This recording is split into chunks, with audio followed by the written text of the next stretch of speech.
আমরা আজকে এখানে সিপিআইএমের একটা পরিষদীয় দলের নেতৃত্বে গত পরশুদিন রায়াবাড়িতে সেখানে কিছু সংখ্যালঘু পরিবারকে অমানবিকভাবে সরকার সেখানে যে উচ্ছেদ করেছে বুলডোজার দিয়ে বাড়িঘর ভেঙে, এটা সরেজমিনে পরিদর্শন করার জন্য আমরা এখানে এসেছি। আমাদের এই যে পরিষদীয় দলে আমরা এখানে আছি, বাম দিক থেকে আমাদের বিধায়ক রামু দাস, বিধায়ক নয়ন সরকার, বিধায়ক সুদীপ সরকার এবং আপনারা চেনেন তাদেরকে, আমাদের কৃষক নেতা নিতাই বিশ্বাস এবং আমাদের পার্টির সেক্রেটারি দিলীপ দত্ত। এখানে আপনারা এই উদয়পুরের যারা সংবাদ মাধ্যমের সাথে যুক্ত, যারা এখানকার আছেন, বন্ধুরা আছেন, আপনারা এই মহকুমার বাসিন্দাও,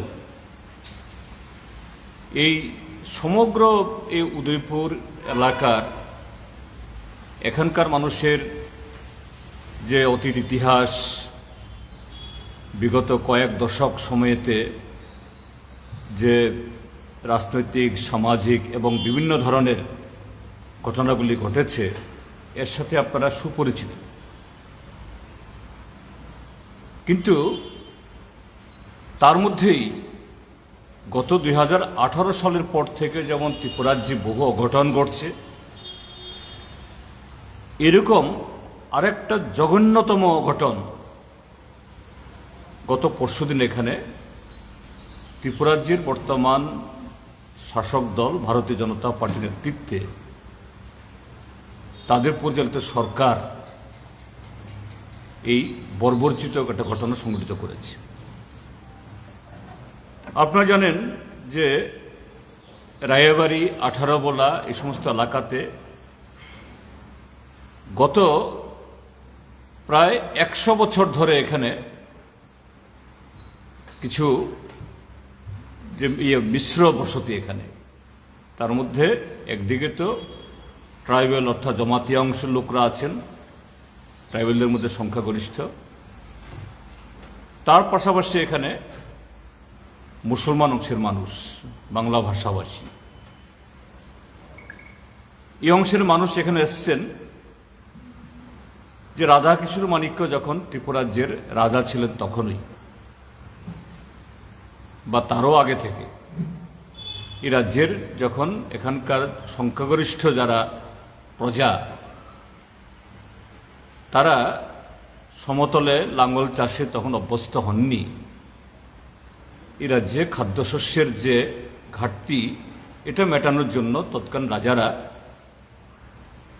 সেই ব্রিটিশ ভারত, যে আজকের বাংলাদেশ, সেই অঞ্চল থেকে বেশ কিছু বাঙালি পরিবার এবং এদের বেশিরভাগই হলো মুসলমান অংশের মানুষ, তাদেরকে এনে এখানে জায়গা জমি দিয়েছেন, চাষবাস তারা এখানে করতেন।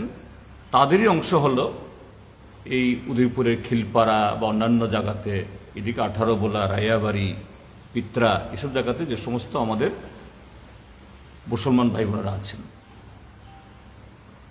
এই রায়াবাড়ি এডিসি ভিলেজে 1998, 99, 2000 ইংরাজি ওই সময়তে ত্রিপুরাজ্যে সন্ত্রাসবাদীদের দৌরাত্ম্য ছিল, লেফটি টাইগার ফোর্স। সন্ত্রাসবাদীদের দৌরাত্ম্যে এই যাদের আজকে উচ্ছেদ করা হয়েছে বা যাদের বাড়িঘর ভাঙা হয়েছে, এদের অনেককেই তাদের বহু বছরের বাড়িঘর থেকে উঠে আসতে হয়েছিল। কখনো উদয়পুর টাউনে আশ্রয় নিতে হয়েছে, কখনো বাগমাতে বা অন্য জায়গাতে। তাদেরকে 1999 সালে এই যে রাইয়া মধ্যবাড়ি মুসলিম পাড়া, এই জায়গাতে তাদের বসবাস করার জন্য সরকারের তরফ থেকে জায়গা করে দেওয়া হয়। তাদের জন্য সেখানে আইওয়াই ঘর, বিদ্যুৎ খুঁটি টানা, পানীয় জলের ব্যবস্থা, অঙ্গনওয়াড়ি কেন্দ্র এবং সেখানকার টিলা জমি জঙ্গল ছাপ করে সেখান তারা রাবার বাগান ইত্যাদি তারা করেন, সবটাই সরকারি পয়সায়। কিন্তু হঠাৎ করে ত্রিপুরাজ্যে এই বিজেপি আইপিএফটি জোট সরকার আসার পর এখানে তাল কেটে গেল। কিল্লার যে বর্তমান বিধায়ক, তিনি স্বল্পকালীন জন্য বিগত মন্ত্রিসভার সদস্য হয়েছিলেন এবং ফরেস্ট ডিপার্টমেন্টের এই দায়িত্ব পেয়েছিলেন। তিনি বিধায়ক হওয়ার আগে বিশ্ব হিন্দু পরিষদ তার সদস্য, আরএসএস যার মানে কি বলে মূল এই পরিচালক শক্তি, এই আরএসএস বিশ্ব হিন্দু পরিষদ তারা আমাদের দেশে শুধু ত্রিপুরাজ্যে না, এরা ট্রাইবেল সংখ্যালঘু গরিব মানুষের বিরোধী। তাদের এই দেশে তারা সুন্দর বসবাস করুক তারা চায় না। যেখানেই এই সংগঠন গড়ে উঠেছে বা তাদের প্রভাব প্রতিপত্তি হয়েছে, এটা শুধু আজকে ত্রিপুরা না, ওই আসামে, মণিপুরে, উত্তরপ্রদেশে, অন্যত্র এদের দৌরাত্মে সেখানে গরিব মানুষ এবং বিশেষ করে সংখ্যালঘু অংশের মানুষ তাদেরকে নানাভাবে হেনস্থা করা হচ্ছে। এখানেও তার একটা অঙ্গ। আমরা গত পরশুদিন এই যে ঘটনা ঘটল, সেখানে বুলডোজার দিয়ে বাড়িঘর ভাঙছে। একটা 2 মাসের শিশু, অবুধ শিশু, মার কোলে তাকে টেনে ইস্ত্রে বের করছে। এটা বৃহৎতম চেহারা, অমানবিক। সারা দেশের মানুষ স্তম্ভিত। এটা যারা দেখেছেন, লোমহর্ষক ঘটনা বলি। আমাদের পার্টির প্রতিনিধিরা, আমাদের সম্পাদক নেতৃত্বে গতকাল এসেছেন।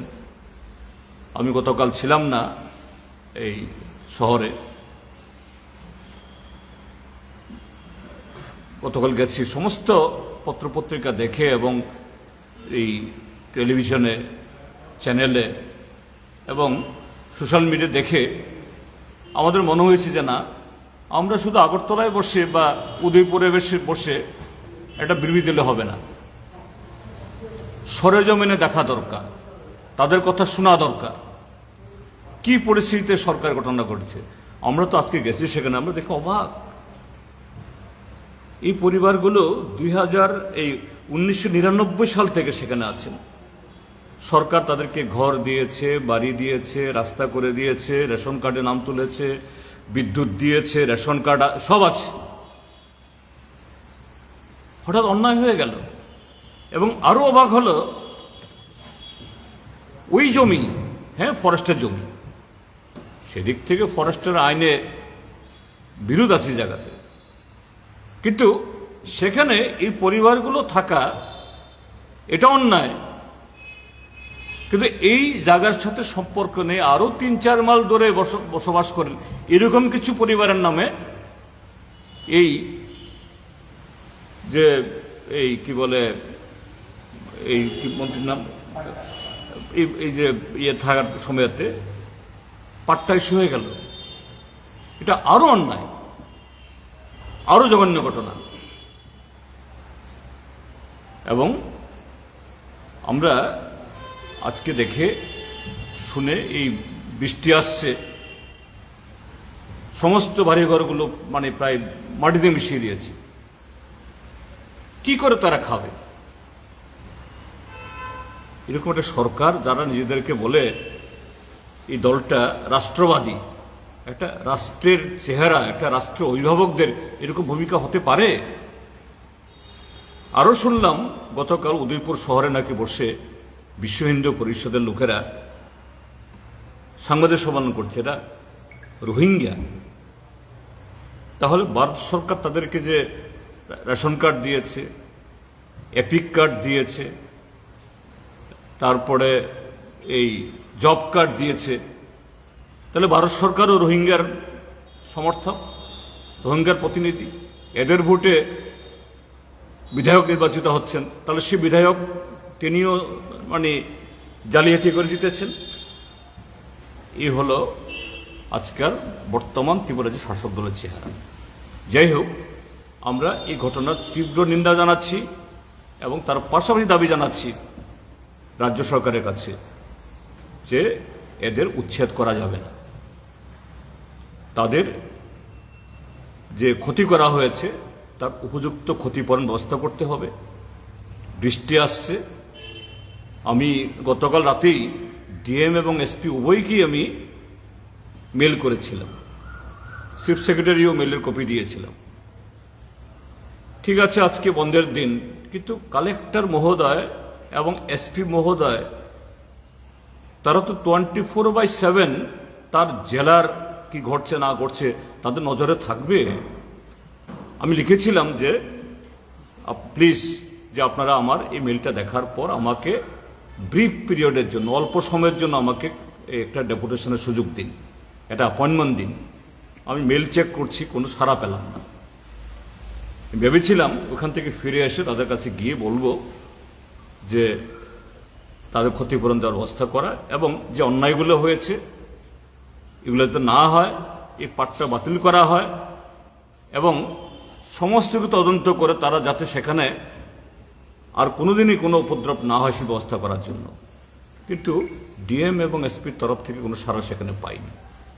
যাই হোক, আমরা এই ঘটনাগুলো আপনাদের মাধ্যমে রাজ্য সরকারের নজরে আমরা আনতে চাইছি, সারা ত্রিপুরা রাজ্যের মানুষ নজর আনতে চাইছি।